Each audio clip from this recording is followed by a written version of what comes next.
All right, today we're going to dive into one of the most powerful forms of music out there, the jazz ballad. You know that feeling when you hear a song that feels like it's a secret being whispered just to you? Like a story's unfolding note by note? Well, that intimate, really personal feeling, that's the magic of a jazz ballad. It's music that's literally designed to connect, to tell a story right to you. But how do they create that unique vibe? Seriously, how is it done? Well, it all starts with the sound itself, the musical ingredients that give a ballad its signature, almost slow-motion feel. First thing you'll notice is the speed, or really the lack of it. A jazz ballad is super slow, usually clocking in at less than 60 beats per minute. Now, to put that in perspective, that's often slower than your own resting heart rate. This pace isn't just lazy, it's totally deliberate. Yeah, that slow tempo is completely on purpose. It creates all this space in the music. And that space is so important. It makes every single note feel like it matters, giving you time to actually absorb the sound and the feeling behind it. Then you've got the melody. You know, that's the main tune, the part you'd probably hum along to. In a ballad, musicians play it lyrically, which is a fancy way of saying they try to make their instrument sound like a human voice singing a poem. It's all about expression, not just hitting the right notes. And for a little extra drama, musicians use a secret weapon called rubato. This is where they'll kind of push and pull the time, speeding up just a tiny bit or slowing right down. It adds a ton of emotional weight and makes the music feel alive, almost like it's breathing. Okay, so we've set the atmosphere, but who's telling the story? Let's meet the stars of the show, the lead instruments and voices that get the spotlight.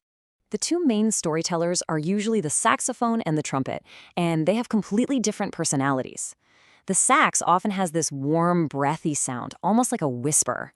Players get that intimate, kind of fuzzy texture by using a technique called subtoning, which is basically playing really softly with a lot of air. The trumpet, though, can be so clear and haunting. Even when it's played quietly, it sounds bold and majestic. The legendary Miles Davis actually used a special attachment called a Harmon mute to get his iconic, almost lonely trumpet sound. And of course, there are the vocalists. Their job isn't just to sing the lyrics, it's to deliver the story behind the words. Singers like the one and only Billie Holiday, wow, she didn't just sing the words, she lived them. She'd play with the rhythm of the phrases to make it feel less like a song and more like a real, heartfelt conversation. But hey, the stars can't just shine in a vacuum. They need a solid foundation. And that brings us to the unsung heroes of the ballad, the backbone of the band, the rhythm section. These musicians are all about support and being subtle. The piano creates the whole mood with these lush, colorful chords. The bass gives you that deep, steady pulse that just grounds everything. And the drummer? Forget about loud, flashy solos. In a ballad, they often switch to wire brushes, creating this soft, swishing sound on the snare drum.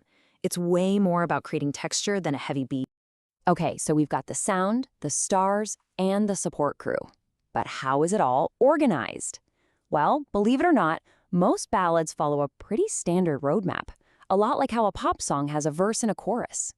This structure is often called ABA form. It sounds a little technical, but it's really simple and so effective. First, you play the main theme. That's your A section. Then you play it again. After that, you introduce a new, different idea called the bridge, which is the B section. And finally, you come back home to that familiar main theme one last time.